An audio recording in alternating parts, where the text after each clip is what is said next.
Right on. Well, I figure we should just jump in. No time like the present here. I'm not sure. I'm not sure if Gregory's going to show up or not. I know it's on his calendar, but obviously we have plenty to talk about, given a very intense and exciting past couple of weeks. Hold on, just inviting Gregory up.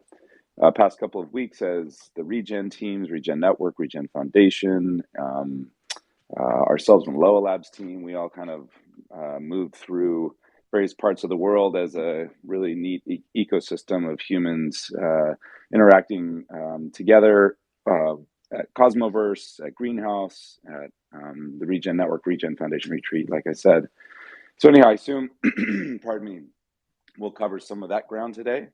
But I also want to see, Sarah, if you got some way you'd like to kick this off, or Gregory.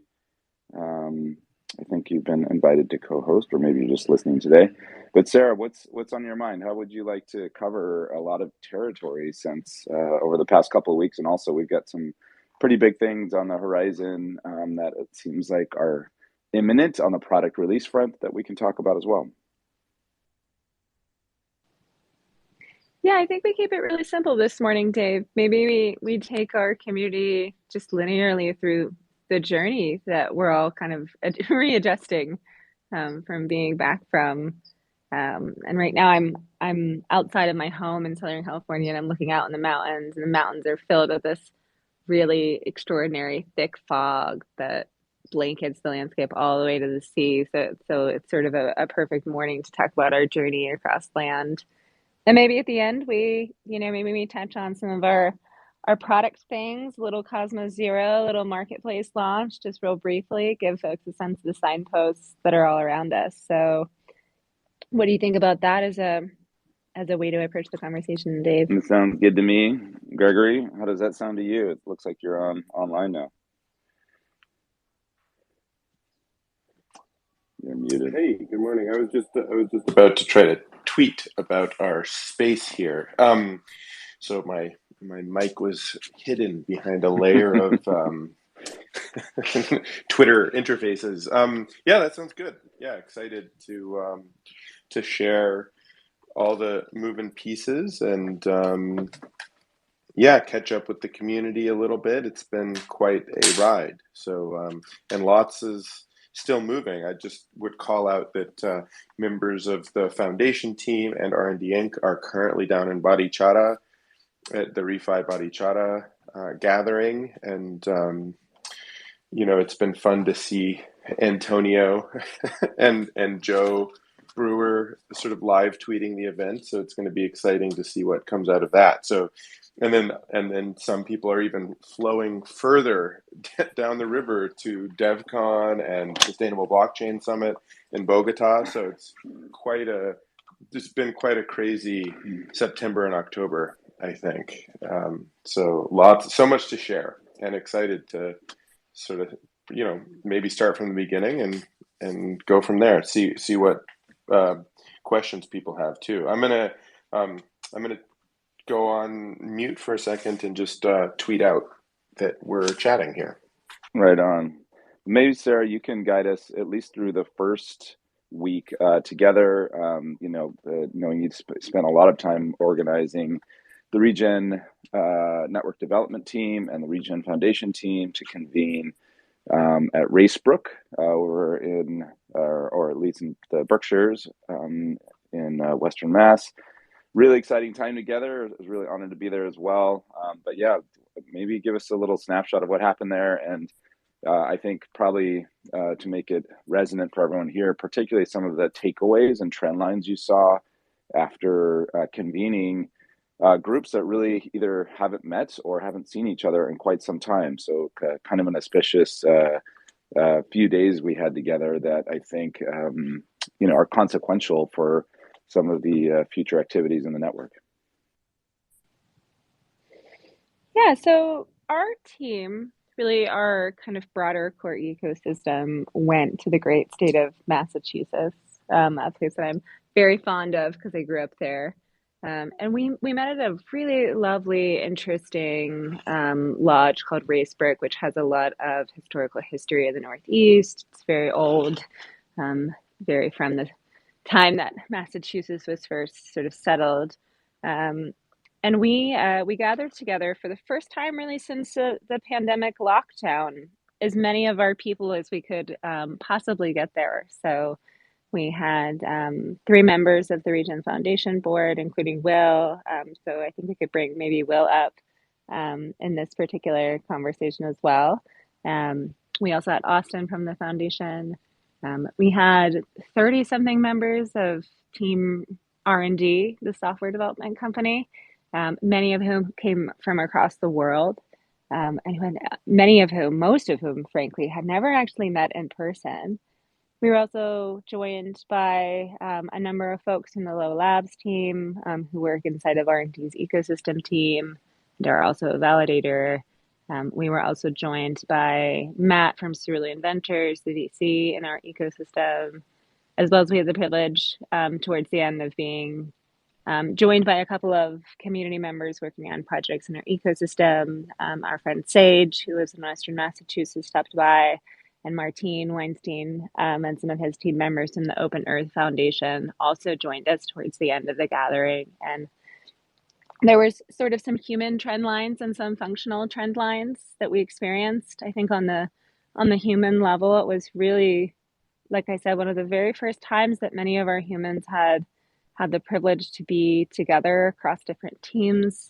People within individual teams had never been in each other's physical presence before. And many of us have worked together for years. You know, we certainly gathered pre-pandemic, and then the pandemic limited that. And so it was this really joyous confluence of all the different humans being together for the very first time. So our journey on the first day really started with, you know, simple get to know you exercises and a little bit of hiking and adventuring. And we were joined by Christian, who was formerly our CEO before Gregory stepped in about a year ago or more now. It was really just this beautiful kind of past, present, and future human experience in the space that had lots of lovely human moments, like long dinners and moments and, you know, steam rooms and dance parties and things that were really more about the joy of being together as humans and just allowing us to connect. And then on a programmatic level, the programming kind of got more serious throughout the week. We met in this tavern, and we met in this barn, and in big groups and in small groups. And a lot of the confluence that we were starting to see kind of followed on two functional lines. One was the registry team that works on the methodology and credit design components of the ecosystem, and a confluence between them and Regen Foundation and their CSDAO program. Everything from, you know, how can they support each other scientifically to what are their shared communities and how do they want to be communicated with? How do we serve individuals that, you know, are lesserly served in our ecosystem? And then on the technical side, we had an awful lot of what I would call co-training. We had a lovely session by Ryan Christofferson, our product manager for Regen Ledger, who really walked a lot of our broader ecosystem through what are the technical functionalities currently, what's our forward thinking about the software stack of Regen Ledger. And we had this really lovely experience during the retreat where we as a group went onto the test net. We got ourselves some Regen tokens in our wallets. We bought and sold some credits. We traded and shared credits to each other. We jumped around inside of the marketplace application and explored to make sure that everyone on the team really had a living experience with the technologies that we're about to release, so that they could make sure that they could assist the communities that are going to be using these tools in that journey by having a lived experience with that themselves. So maybe I'll pause there and see. Looks like we maybe lost Gregory for a minute, but I would love to hear from Will from just his personal perspective as another Massachusetts person and as a human with the foundation team about what about that gathering in Massachusetts in the woods really resonated with him and with that team in particular. Sure. Yeah. Thank you for that rundown there, Sarah. You touched on a bunch of the things that I also really loved about the gathering, getting to spend some time up at the waterfall in the hills there, and kind of just this uh, very deep quality in-person time after many months and in some cases years of Zoom calls and Twitter Spaces in between. I think the two kind of outside of the kind of core regen work that was happening there, I think the two highlights of the week for me was getting to spend time with some of our partners. So we have been working with Matthew Pierkowski, who is an active inferencing researcher. And I think active inference has come up once or twice on these Twitter Spaces in the past. I'm pretty sure that Gregory had featured Matthew on one of these. But active inferencing is, I guess, that really this approach coming out of the cognitive sciences, but it allows us. We're applying it in the field of our methodologies, and essentially one of the aims of active inference is to ask the question, what are the places where we can find information that is most likely to improve the model or methodology or approach we're using? In other words, instead of just kind of randomly sampling, whether that's soil samples or randomly crunching the numbers across thousands of different uh, facets of satellite information, it's helping us to move towards what is the kind of the places that we can um, take data points that are going to give us the most insight and kind of result in the most learning, and be able to quantitatively compare kind of what we're learning across different scenarios. And there's actually this great book and just called Active Inference that was being passed around, and I have a copy now sitting on my desk. And we were talking about having a kind of a bigger regen book club. So if anyone listening in on the call here would like to be in a book club on active inferencing, it's a book that came out this year, published by the MIT Press. So feel free to reach out. And then the other thing I'll mention is that there were actually 4 Matts at the gathering, so sometimes a little confusing, but there was Matt Barlin, who's the lead systems engineer at Block Science. And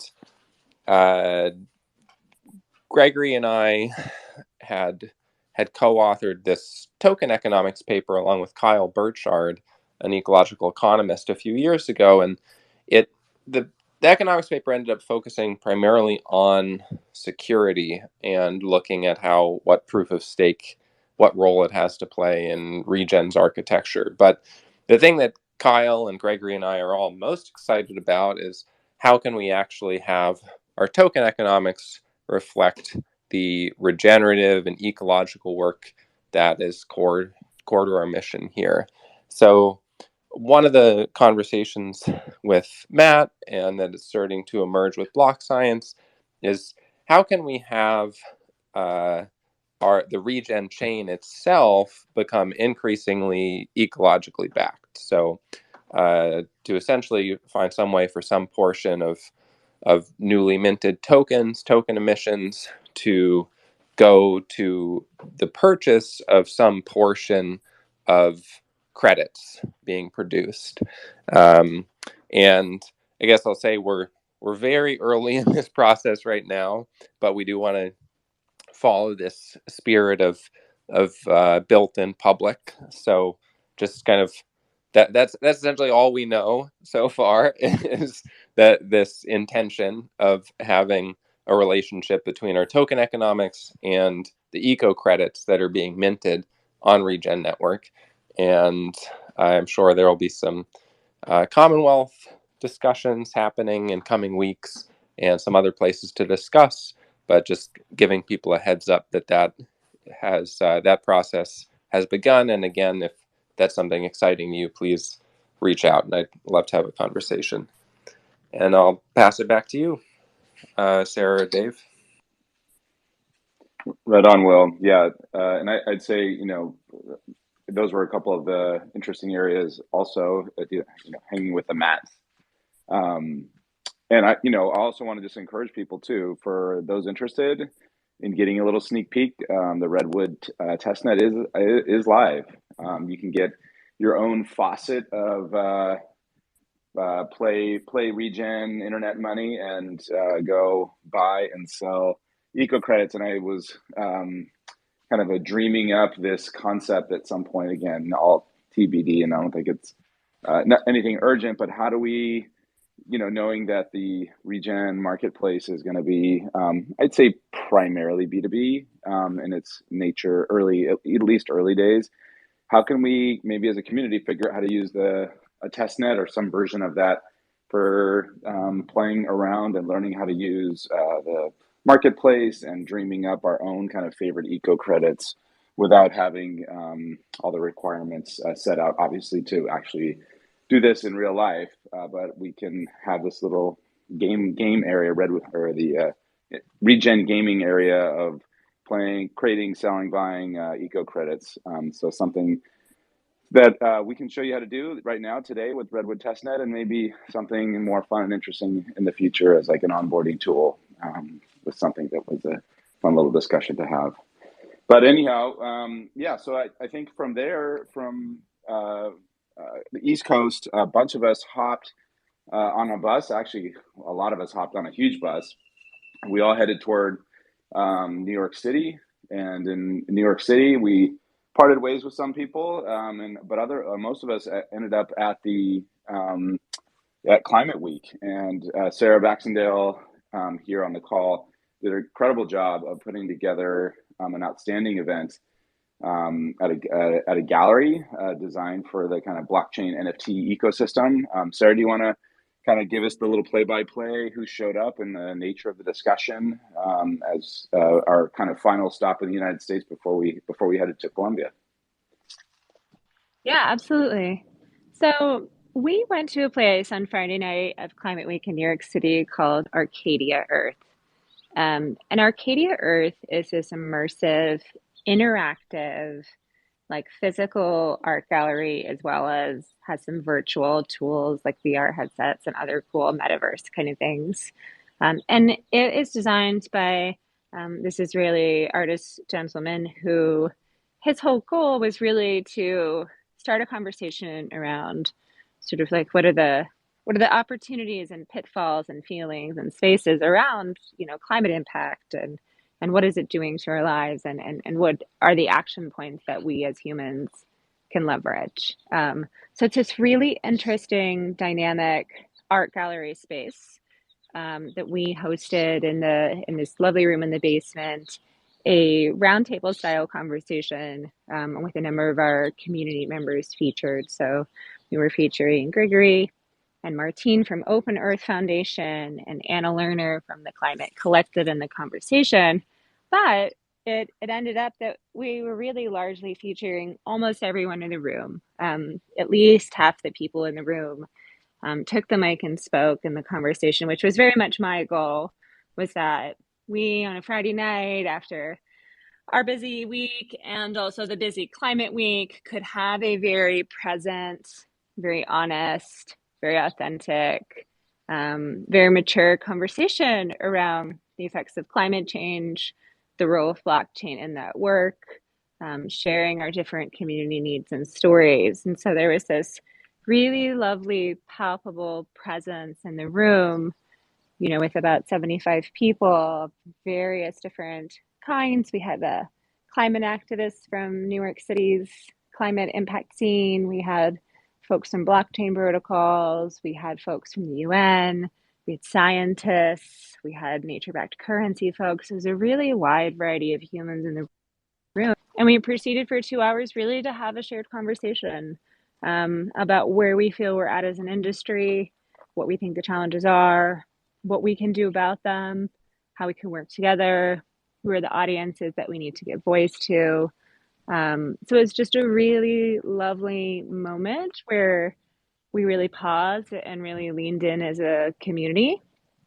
And then about a third of the people that came to the event sort of tagged along with our team to go, have a drink afterwards. And there were just a lot of really rich human conversations, people who had, again, worked together on Zoom for years and finally had the opportunity to, see each other in person that, wanted to continue to connect through the evening. So maybe I'll see if you had something else to add about that, Dave. It was just really lovely to be in person and presence with a broader community. And the conversation really was held by everyone, which to me is like a fundamental, it's like a fundamental belief system I carry as a person, that we can't talk at people. We have to have a conversation collectively. And so I'm just really proud of the whole community and working together in that conversation and being brave and taking the mic and being willing to respectfully dissent and also agree and also bring up new points. So it just really flowed really beautifully. And it seemed like people had a really good time and that everyone felt very present in their work and very present in the conversation that evening. Yeah, no, I would agree. I mean, I think probably one of the themes, particularly starting at Climate Week and then heading over into Colombia, is the kind of pre-competitive or more leaning toward collaborative nature of this group, where clearly there are a number of like L1s and projects that are all have similar goals, but just the nature of the group. And I think, of this moment in time, people are understanding that we need to be in deep collaboration, and that, yes, we might have some similar target markets or similar business objectives, but we've got to be digging in pretty heavily together and finding ways to interoperate and collaborate. And I think, I got that sense, as I've been getting more so at the Climate Week event that we put on. And certainly as we start heading into Colombia, we can dig into more of what that looks like. So now go with us. We hop on a plane. We, run into the JFK. I think we were at JFK. And of course, we run into like half of the US-based Cosmos ecosystem, from Sunny at Osmosis to Shane from Stargaze, from Dean from Agoric, all kinds of different humans, injective folks, all Our plane basically was like waiting for the half same. IBC gang. It was crazy, Dave. Yeah, it was. I was It joking was to a half myself that if IBC our gang. plane went down, we would crash the Cosmos. Like we would crash every token on the Osmosis decks because like half the IBC gang glitterati was on our plane from New Yeah, York because it was direct to Medellin. So it was really fun. There were like a lot of different people having literally informal and informal conversations all across the plane, which just felt really electric from like the moment you started recognizing people in the line in New York. Like, here we go. It was fun. yeah, it was a neat opportunity, and just a reminder. Frankly, we're early. It's still a small community, still a small number of players. And we're all kind of bumping around in the night together, trying to sort out the Cosmos ecosystem in particular, at least on this flight. Anyhow, so we all headed to Medellin, Colombia for Cosmoverse. And for those who are not familiar, this is the second annual Cosmoverse. It was this year, despite a nasty bear market, they packed in something north of 1,400 people who attended. Very bullish sentiments across the ecosystem. Regen was a sponsor, had a nice booth. The venue was gorgeous. It was at the Intercontinental in Medellin.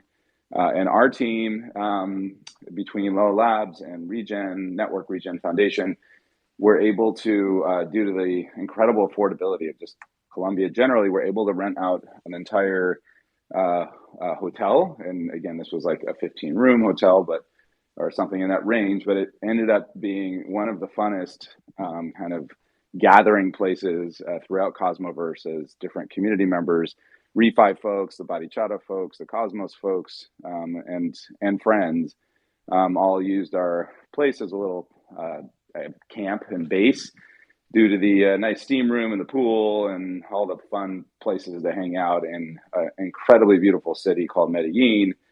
And, when we spent a couple of days, obviously navigating the Cosmos, the heated Cosmos excitement around the release of Atom 2.0 white paper, which, probably a whole nother conversation.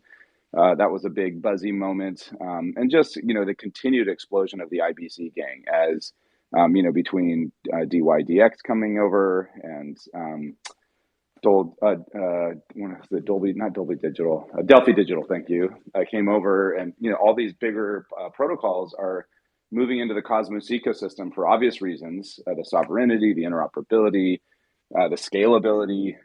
There was just a palpable buzz, and I think throughout the conversation, throughout the weekend, again, Regen is still, considered one of the OG Cosmos builders, given our maintenance of the Cosmos SDK, given the really holding the torch for regenerative finance, and I'd say just impact values being flushed through the Cosmos ecosystem. I think people really across, whether they're degens or dexes or otherwise, they just really appreciate the Regen Network approach, R&D's work to grow the Cosmos ecosystem. And it's just nice, having been part of this for a handful of years now and seeing Cosmos's explosion, to know that Regen Network development is literally right at the center of so many of the important developments that a lot of people don't know about, while at the same time, we are, on the brink of our own product announcements, which was nice to talk about. And maybe you can talk a bit about the full day of programming, Sarah, that you put together expertly with a whole group of folks as a side event in the same building, where for an entire day we filled it with refi projects in and around Cosmos. Do you want to share a bit about that? Yeah, absolutely. And ironically, when I'm not talking, I'm gardening. So I keep having to stop cleaning out my garden bits to talk, which is just very true to how Regen and the nature is inside of us, no matter when we're doing this technology work. Yeah, so we threw an event inside of Cosmoverse main event in the hotel in a workshop room all day on Monday, and we called it Refiverse, a la Cosmoverse and a la Refi. And really the goal of the event was to bring together all the different, budding and active sort of refi-oriented community projects in the Cosmos ecosystem and hold space for everyone to share, about their technologies, about their progress, to get community feedback, and to create a shared container and a shared learning space. And so we had programming from 10:30 in the morning until maybe about 5:30 in the evening. So quite a number of hours of programming. And we amazingly had a full room all day long, people sitting on the floor, and all the snacks were eaten, which was fantastic. We started out in the morning with a presentation on Jan's DIDS research, which he has been working on. So we had a really actually extremely lively conversation with the community about his research approach, and some feedback loops and opportunities for further engagement and discussion with him. So if folks are interested in talking about decentralized identity on the blockchain, definitely reach out to Jan.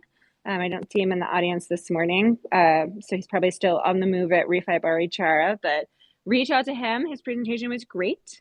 Then we had a presentation from Austin about the work of Regen Foundation and the CS-DAO program and rights of nature and a number of other different examples.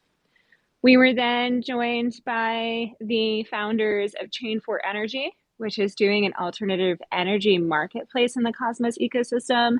So they were just really excited because they're newer in their journey, to get to share with the refi community about their niche and what they are focusing on. So it's very, very parallel to Regen Network's work with nature and natural ecosystems. Their work is very much focused on alternative energy technologies and creating a marketplace for that. So very easy for us to be seen as collaborators with slightly different focuses that all climate positive. We then had an amazing presentation from Giancarlo Barrios, who I don't see in the audience this morning, on the groups module of the Cosmos SDK. And the groups module is this really fantastic new tool that's being released in the user interfaces where it just completed prior to Cosmoverse, where you can, on the Cosmos SDK, establish a group with multiple different wallets, and your group can create and evaluate within the group proposals of various different kinds. And then as a group, have sort of your own autonomous governance process around those proposals and take votes. So it's really as a toolkit, an open toolkit for DAOs and group decision making built on the Cosmos SDK. And unlike some of the other DAO tooling being developed in the Cosmos ecosystem, it's not token gated. Anybody can use these tools that has the appropriate wallets. I'm really excited to see applications of this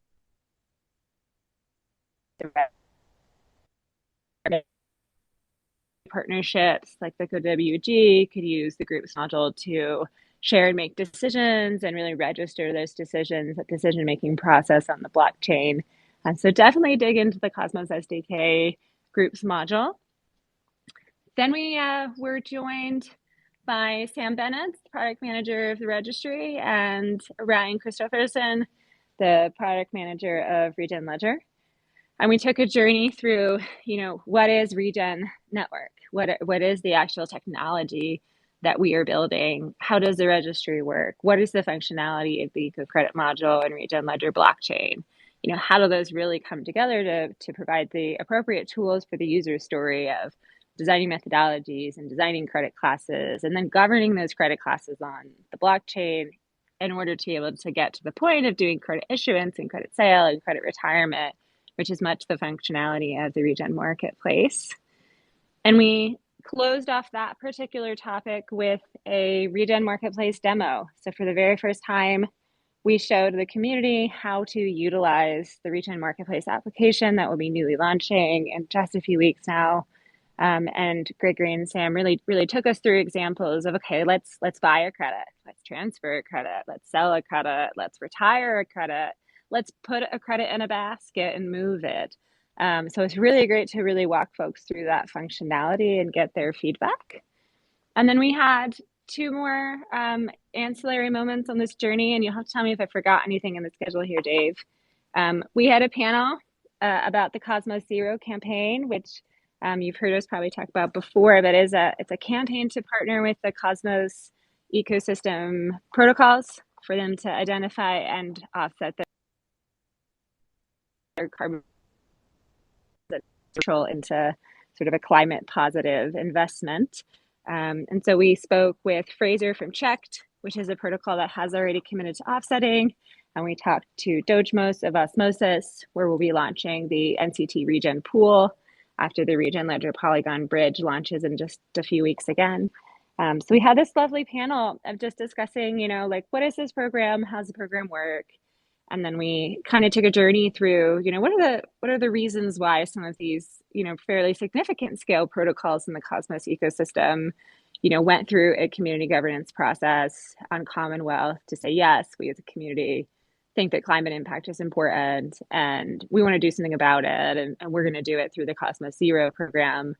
So it's really cool to, have some of these, sort of more famous, older, more well-known names from the Cosmos ecosystem come up on our stage. And Dave and myself, throughout the conference, spent the time talking to a lot of different protocols and validators all throughout the conference. And so we're anticipating that we could have up to 25 or 30 protocols offsetting by the time the Osmosis NCT Regen pool launches in, a couple of weeks.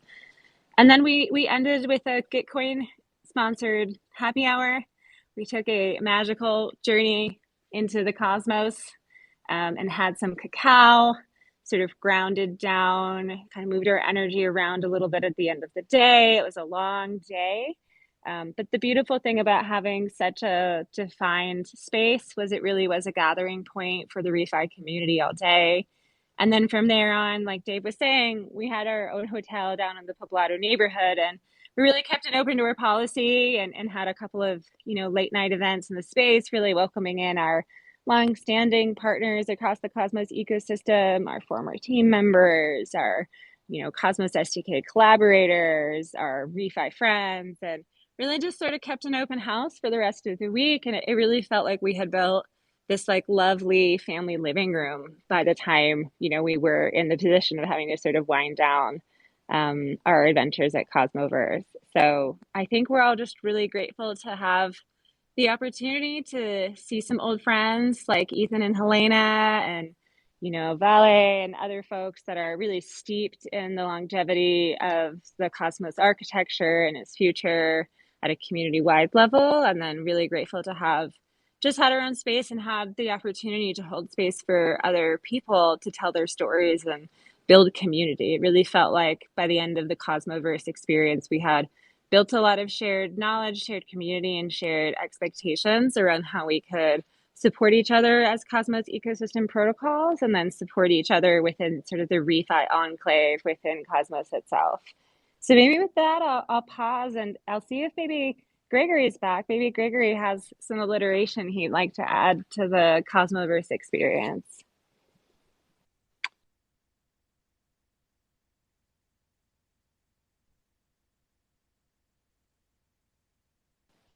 I think we got to bring Gregory back up, Dave. Okay. Oh, sorry. I'm trying. There we go. Yeah, I think he just got back in.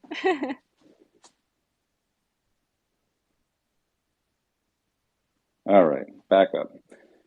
And I would say one of the important awards that was awarded out for those who followed along, they had Cosmos had its first award ceremony, which was interesting. I wouldn't say it was the most it wasn't the most scientific award ceremony per se, but it certainly was entertaining, particularly when out of the blue, there was an award for the best mustache in Cosmos ecosystem, and I think it was a relatively it was a slam dunk decision.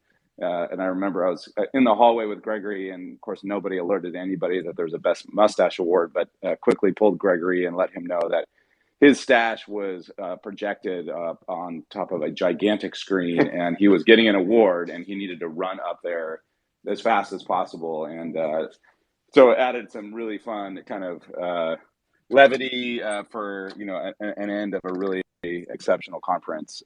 So with that, Gregory, maybe you want to give us your acceptance speech for your Best Mustache Award and any other reflections on Cosmoverse.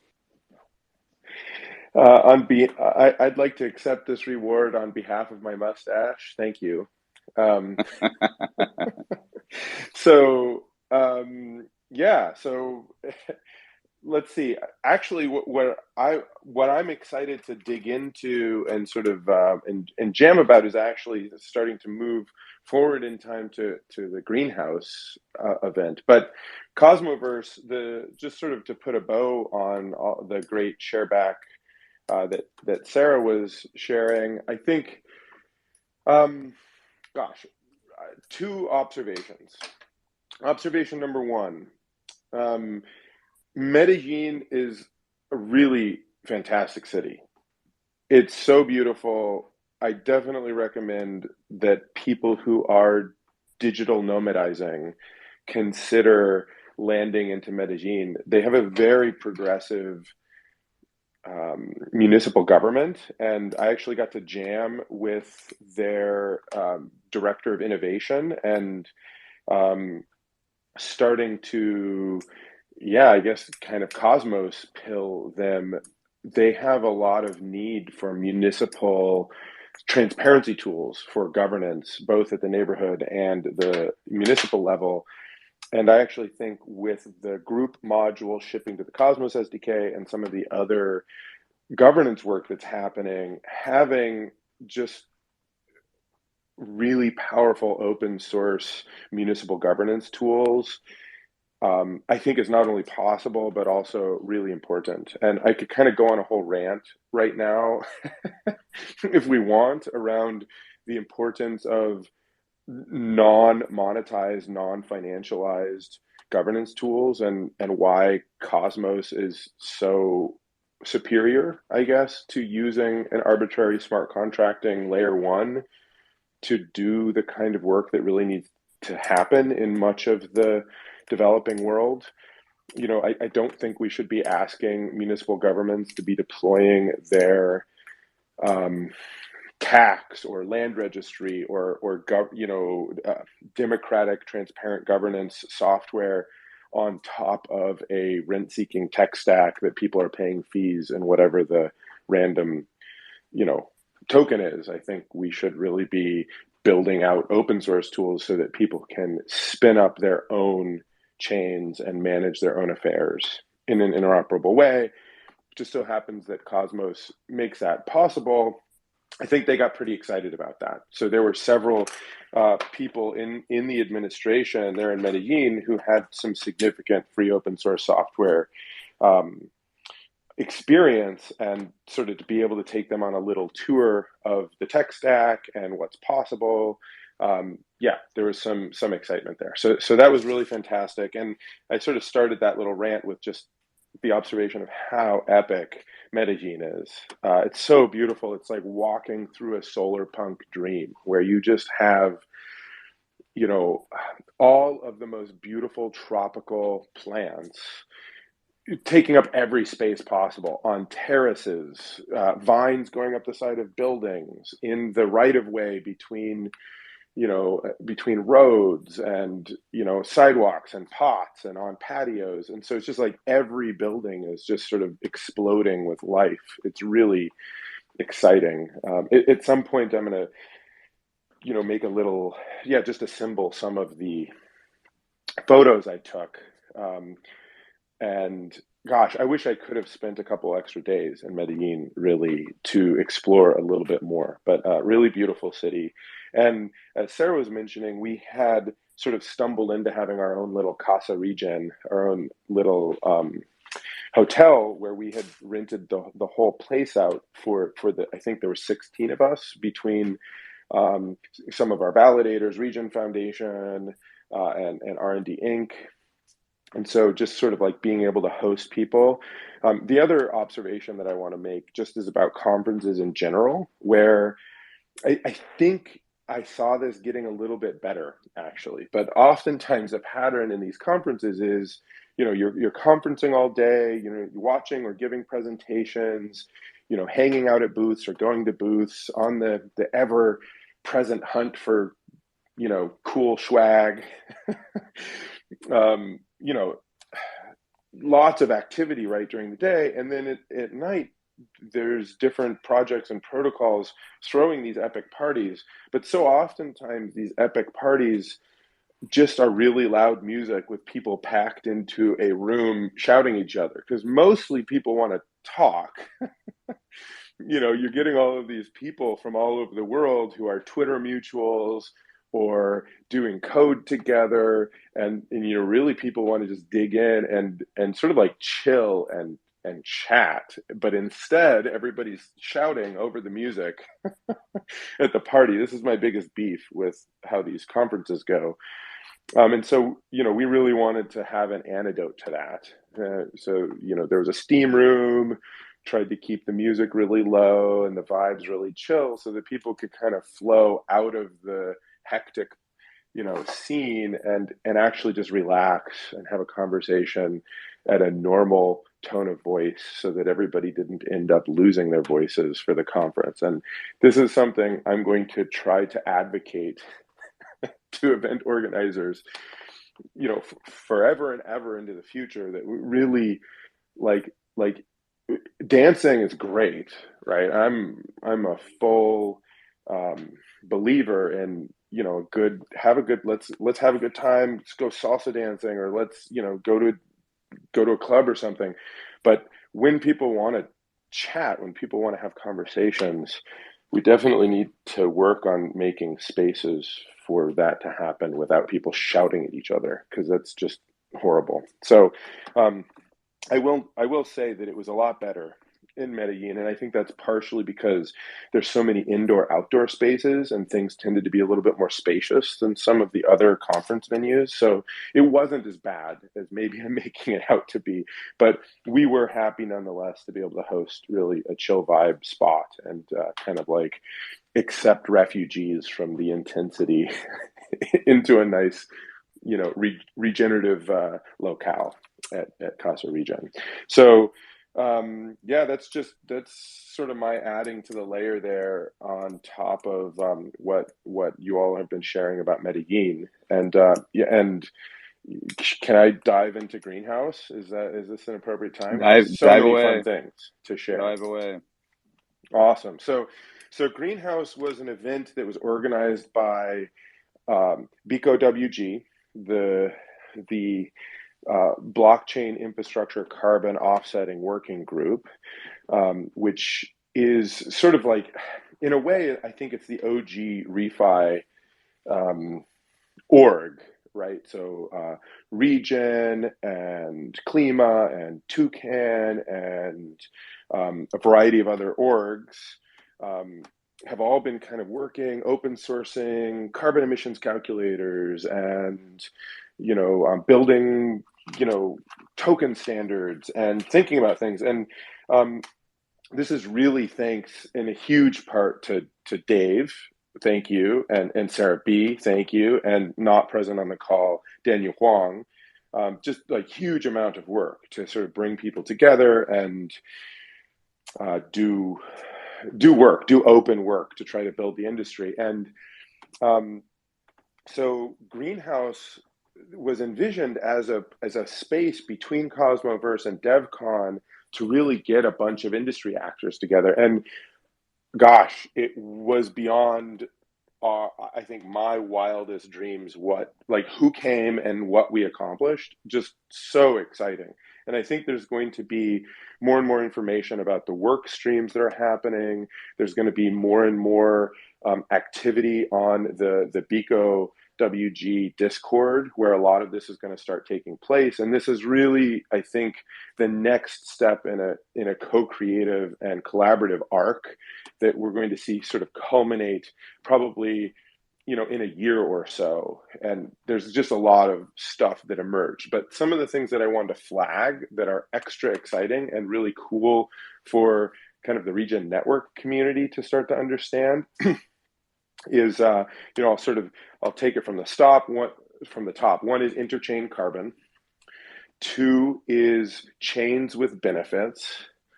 And three is just this emerging blockchain climate leadership group. So, and actually the fourth that I want to call out is Vera was present with us. Benoit, who is the director of finance,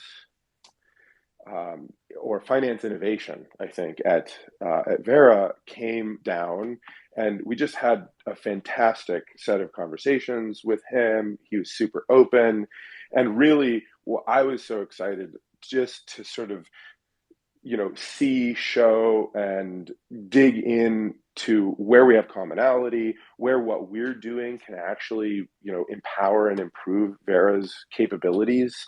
And just, yeah, so it's really lovely. So taking it from the top,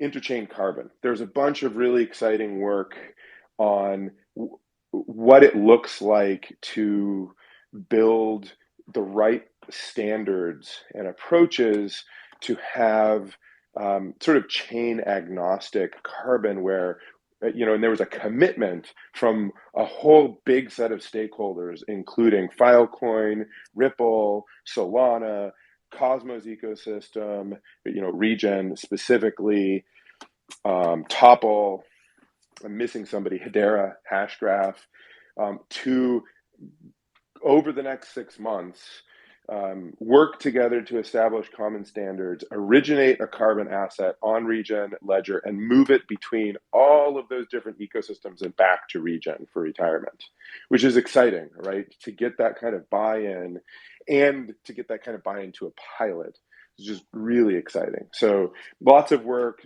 geeking out on decentralized identifiers, verifiable credentials. There's going to be a lot of work starting to build on the stuff that Open Earth Foundation has done, that ICSO did back in the day, and that our community member Jan, who's currently at Refi Barichara, has really taken the lead on over the last couple of months. So stay tuned for this.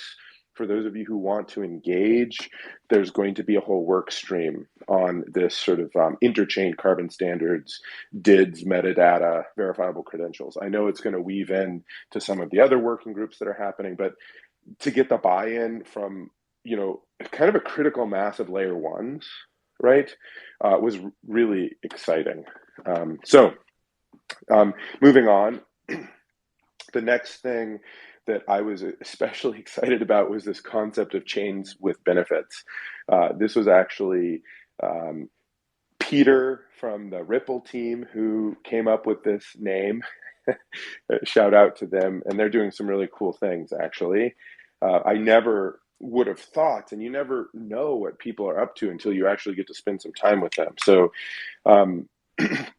very excited about the term because it's just hilarious, and also building off of some of the work that the Lexicon of Sustainability team built with a grant from Ripple, built a whole open source framework for ecological benefit accounting.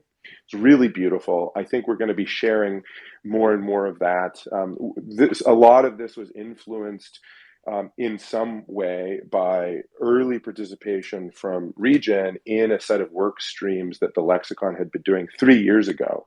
So you have sort of this set of hexagons and referring to a bunch of sort of standardized practices and outcome language that in a sort of a taxonomy of impact that's been developed in collaboration with the UN Food Program and the FAO. And then this was sort of the next step to sort of think beyond carbon to a sort of standard lexicon and taxonomy of benefits.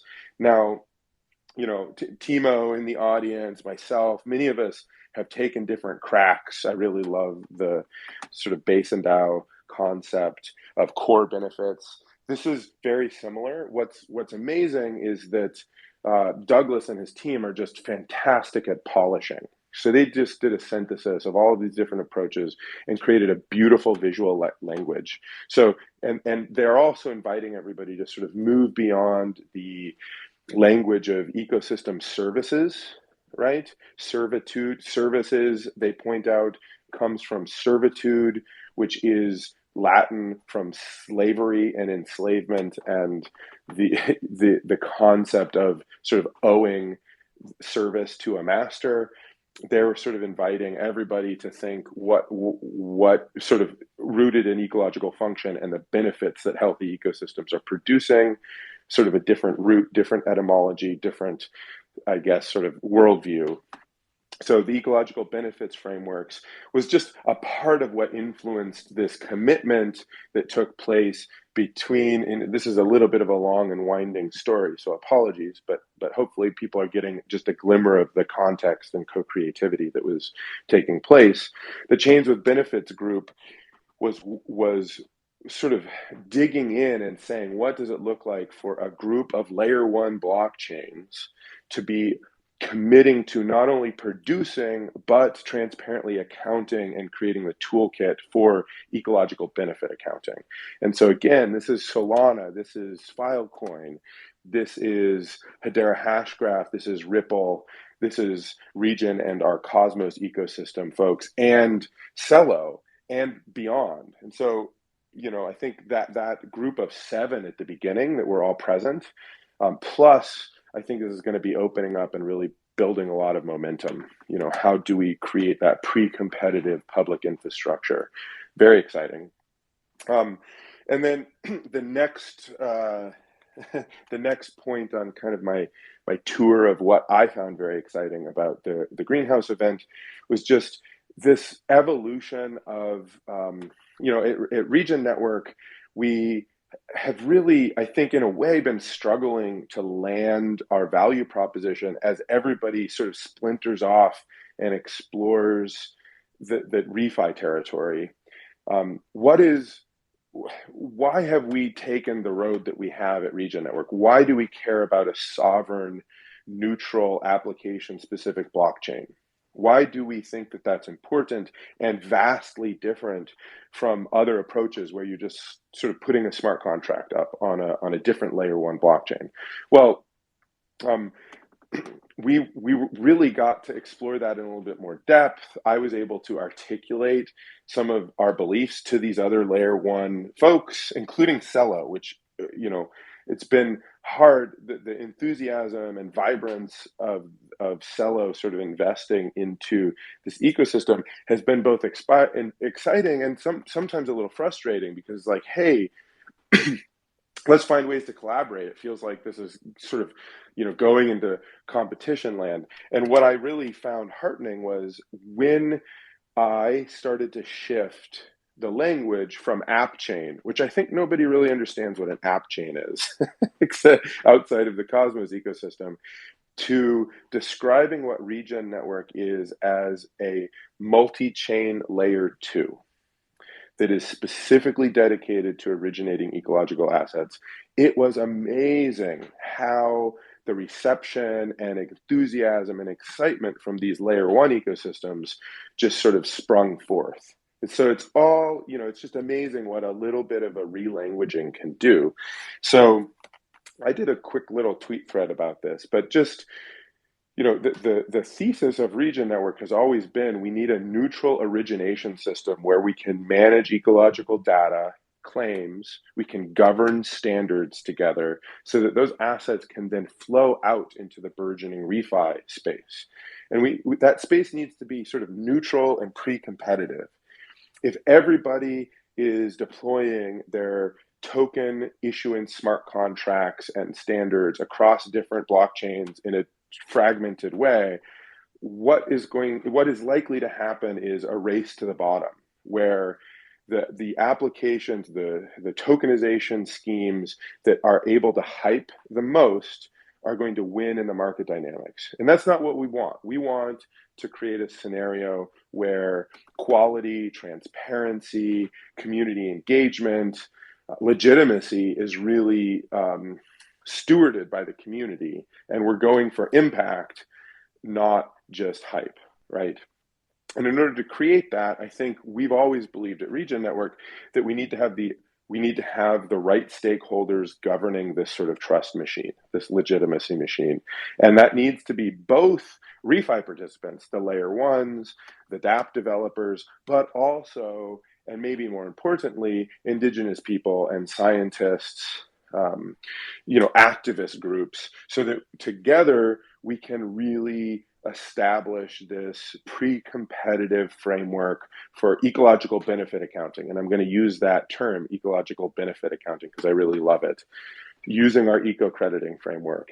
And it was really exciting to be able to sort of explain that, to share that to this group of peers, and have people say, yes, you're right, that is what we need. We're excited. We're as excited about Regen Network as you are. I felt like it was sort of a watershed moment of acceptance and excitement and collaboration around how we can create a sort of an open, dynamic approach that doesn't end up scattered and fragmented. And I have to admit, I've been feeling quite a bit of anxiety over the last couple of months, just because it feels like we're sort of seeing some sort of refi Game of Thrones. Now, that isn't to say that isn't going to be how this goes down, but it felt like more than any time in my experience of late, we had this sort of shared understanding about what we're all being asked to do, and sort of we're all being asked to behave, and we all have the ability and can afford in this moment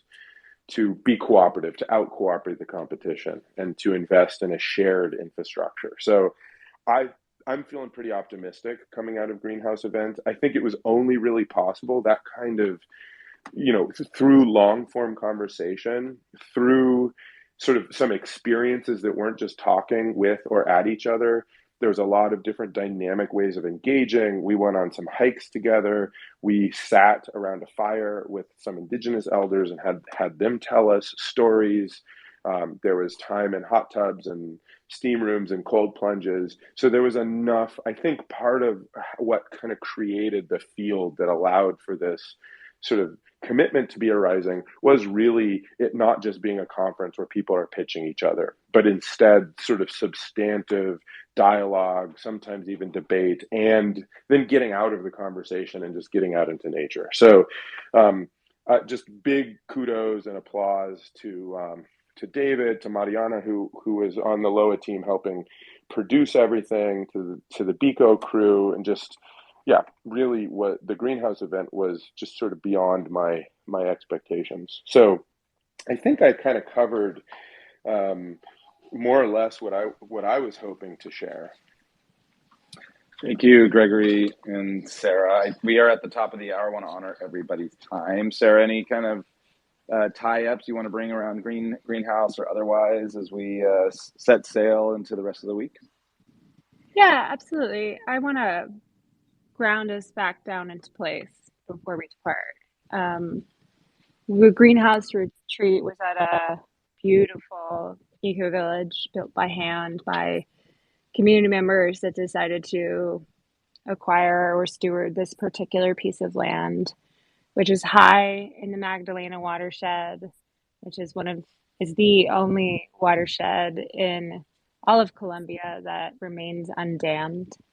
And inside of this eco-village, Tierra de Agua, we were held in this really authentic container right on a river's edge, deep in the jungle, monkeys in the trees, with the most extraordinarily gracious and generous staff in a town called Cocorna, which is the crossroads between Medellin and Bogota, where there is a lot of history of socioeconomic and cultural pain due to some of the violent conflicts in the Colombian history. So there was really, it felt very much like a confluence of different kinds of energies. And I was really personally quite touched by the generosity and willingness of the staff to help us with, anything we needed, everything we asked for. They were super on point. They were super helpful. And each evening they created this really ripe container in this sort of indoor-outdoor building with a fire in the middle of it, where we were really able to ground in and hear their stories and tell our stories. And really it felt like we were becoming more and more rooted to this extraordinary piece of molested, probably the most alive I've ever personally been. And there was this one evening or two evenings where there was a staff member named Jefferson who started to rap over the fire, telling the stories of the land and the people. And it was really one of the most beautiful things I've ever seen, and just one of the most talented things I've ever seen come out of a human.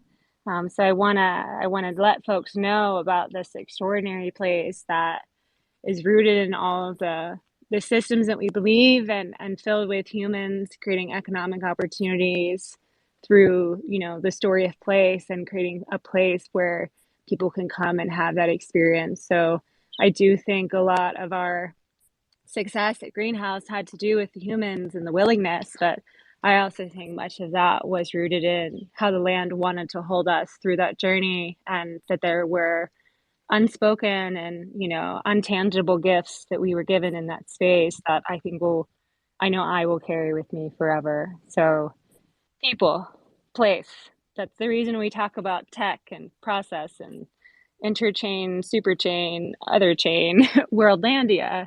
Really comes back down to the ecosystems and the humans that have for multiple generations steward these places, and who have been very gracious to welcome in our community from the global north to create a confluence with the global south in ways that we maybe weren't prepared to be as beautiful